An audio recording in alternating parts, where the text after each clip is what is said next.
All right, y'all, welcome to the show. So in just a second, I'm going to describe exactly how we stop Elon. There's a new article out in The Intercept which lays out in incredible detail what to do. There are some pressure points, man. There are some weaknesses that they have that can be exploited. So we'll talk about that. We also have Stephen Miller, a.k.a. the MAGA Stooge, has a mental snap live on air debating a CNN host. That's fun. She wasn't even looking to debate him. And he just starts like, he starts like melting down. So we'll talk about that. Then we'll get to AOC versus JD Vance. His weird soy millennial posting is backfiring colossally. And now there are some bills that have been presented to ban vaccines and antidepressants. I mean, where do I even begin with that? Jesus Christ, that's crazy. And then later on, we got more Sloppy Steve Bannon. Sloppy Steve versus Elon Musk. We have two grieving families that were charged $4 million for healthcare, because that's what this country has become. And we have a certified mental illness moment on CNN for you as well. Later from, what's his name? Stephen O'Leary, I think his name is. Kevin O'Leary. Man, that guy is... that guy's a piece of work, isn't he? All right, so everybody do me a big favor. Please subscribe to the channel. That's below. That helps out big time and costs you nothing at all. And, of course, much love to everybody who supports the show on Patreon. Literally could not do it without you. You guys pay like $5 a month, and you keep us going. Remember, this is real independent media. It's not fake independent media. That means that it's grassroots funded, and we get the default ads on YouTube, and that's it. You never see me doing an ad read for a reason. We want to keep the funding for this pure, and I feel like that's bad incentives when you go down that path. So anyway, thanks again, guys, for supporting the show, and let's dive into it. Okay, here we go. So The Intercept released an article, Sanjeev Berry, and the title is, "This is the way to stop Elon Musk. Senate Democrats have the power to block federal contracts to Tesla and SpaceX. It's the path to pushing Musk out of politics." So what he lays out is like, yeah, of course, there's a number of ways that the Democrats are just cooked. Like, they don't have control of the House. They don't have control of the Senate. The Republicans have a trifecta. But remember, the filibuster is still a thing. And there are certain things that still have to go through Congress. Even though Elon and Trump are trying to change that, Congress has the power of the purse. Eventually, they're going to have to pass a new budget, right? And the argument here is, when the time comes, Democrats should take a stand and say, here's how much money Elon Musk is going to get in government subsidies. Zero, donut, zilch, nada, not a penny, not a penny. So right now, he gets about $20 billion in subsidies, and it goes to, his various companies. He just got a new government contract the other day, $400 million to make armored Teslas, even though, remember that thing where I think it was when he first launched the Cybertruck, he said it's like indestructible, then he took a sledgehammer and swung it at the window, and the window broke. And it's like the guy's is just a colossal fraud. But this is the way to fight back. The way to fight back is hit him where it hurts. Hit him in his wallet, right? And then the other thing is, it's a bit of a cascading effect too, right? You have that mixed with the boycotts that are real as a heart attack right now, that are hurting Tesla and hurting all the companies associated with Elon Musk. And so they're getting smashed on both fronts, and that can apply pressure to basically make it so that he has to ease off of this anti-government fundamentalist crusade, where he's illegally cutting funding for cancer research for kids, illegally killing the anti-scam police and the Department of Education. And look, the point here is, it also gives the Democrats an opportunity to shift the narrative and say, hey man, you want to know who the real problem is in this country? It's Elon Musk. It's the billionaires. It's the robber barons. It's the oligarchs. They have way too much money. They have way too much power. They control the politicians. They set policy more than anybody else does. And you need to understand, that's why your life is tough. That's why it's difficult to make ends meet. That's why you don't have health care. Sorry, we had to give trillions of dollars to billionaires and multimillionaires in the form of a tax cut. So we had to underfund Medicaid. Tee-hee-hee, our bad. And it gives you an opportunity. What does the right say? Blame immigrants for all your problems? Blame trans people for all your problems? They're the core of it. This is the MAGA argument. Totally untrue, but they've convinced a lot of people of that. The Democrats have not had a counter argument.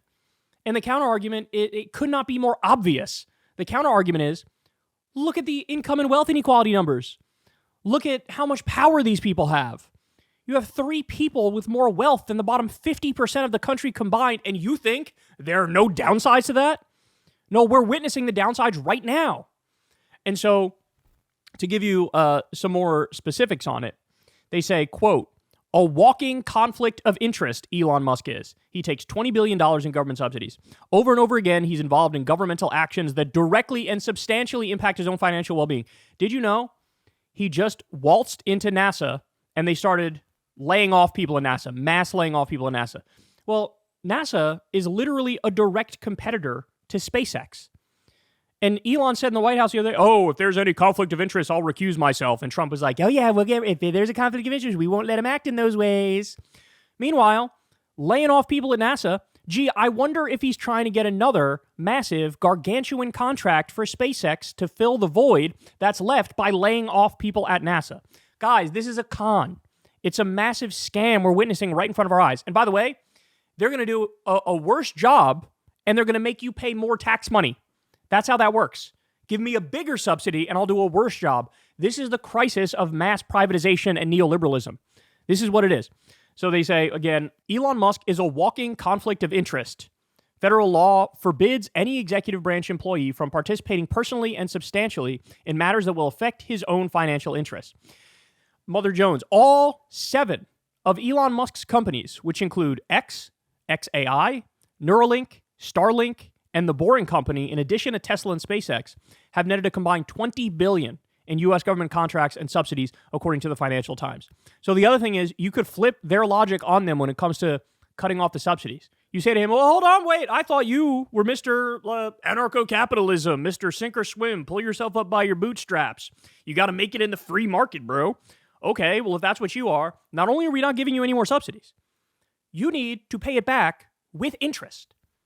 With interest. You're going around calling people, welfare queens because they have food stamps and get like a couple dollars a day in food from the government. Well, hey, asshole, you took 20 billion. You took 20 billion. So return it with interest and never again get another red cent from the government. This is what you do. It allows you to refocus the conversation, put the spotlight on Elon Musk, let everybody know the robber barons are the problem, and he is a robber baron, and expose the Trump administration as a complete and utter fraud when it comes to helping working people. Because they are. They destroyed the NLRB. They destroyed the Consumer Financial Protection Bureau. They're making it so nobody can unionize now. Trump and Elon were joking with each other during the campaign. Trump was laughing. The way you handle those workers when they tried to unionize, you just looked at them and said, you're all fired. It was really incredible. It was really incredible, Elon. We loved it when you did that, Elon. Why are you not putting these things front and center? This is how you win, but you have to fight. You have to fight. You have the power to do a filibuster. This is a layup of an issue to fight, to fight over. Because then what are you going to do? You're going to make Elon Musk go out there and argue, no, you have to give me government money. I need the government money. Okay, welfare queen. Okay, Mr., I take subsidies guys, ready for this? This fact is incredible. Everybody should know this. Elon Musk gets $8 million a year. Wait, no, is it a year or a day? I think it's a day. $8 million a day in government contracts. But sorry, we got to cut cancer research for kids. Sorry, we got to cut HIV treatment for kids. Sorry, we got to dismantle the Department of Education. This can't stand. This cannot stand. So look, take their advice. The Intercept is 100% right. They even go on in this article. You can read the whole thing if you want to, but they go on in the article to say, well, here are the potential downsides of this, etc. But hit him where it hurts. Hit him where it hurts. It's his wallet. Now, the fact of the matter is, since he basically bought the presidency for Trump, since then he's had an increase in his net worth of like tens of billions or hundreds of billions, some preposterous number. So it's going to require a lot of force, a lot of arm twisting, a lot of fighting in order to basically drag him back down to where he needs to be. But the idea is you cut off all the corporate welfare to him. And then you also, because of the boycotts, you put so much financial pressure on him that the companies he's involved with, they realize he's so fucking toxic now, they want nothing to do with him. And it really knocks him down a few pegs. and makes it so that he doesn't have this fucking authoritarian stranglehold over the government. And it's a very clear way of doing it. Don't stop protesting. Don't stop making the phone calls. Don't stop. There's 23 lawsuits now against Trump and Elon. Don't stop with that. But at the same time, we need some more tangible action as well. And this is one of the things right here. Look, in a world that made sense, if we're all being honest here, in a world that made sense, he would have been arrested already. Literally anybody else in the country illegally hacks into the back end of the Treasury and starts stealing the private information and deleting agencies. That person would have been arrested immediately, right? Immediately. He should be arrested. If not arrested, he should be fucking deported. South African billionaire randomly running the United States of America because he bought the presidency? Unacceptable. But the fact of the matter is, that's not the world we live in right now. And so whatever leverage we have, we need to use. This is one of those points of leverage. Cut off all the government money, continue boycotting, and make it a shit. I would propose a bill immediately. This is a bill Democrats could easily message around. No subsidies for Elon, and also he's got to return every penny he was given by the U.S. government with interest. With interest. So it's a start. It's a start. You got to do something. Either that or sit back, relax, sip a mojito, and watch the fucking robber baron coup continue. Hey, y'all, do me a favor and like and subscribe. It helps out big time in the algorithm. Click the bell as well for notifications when videos drop, and watch that video on screen right now. You know you want to.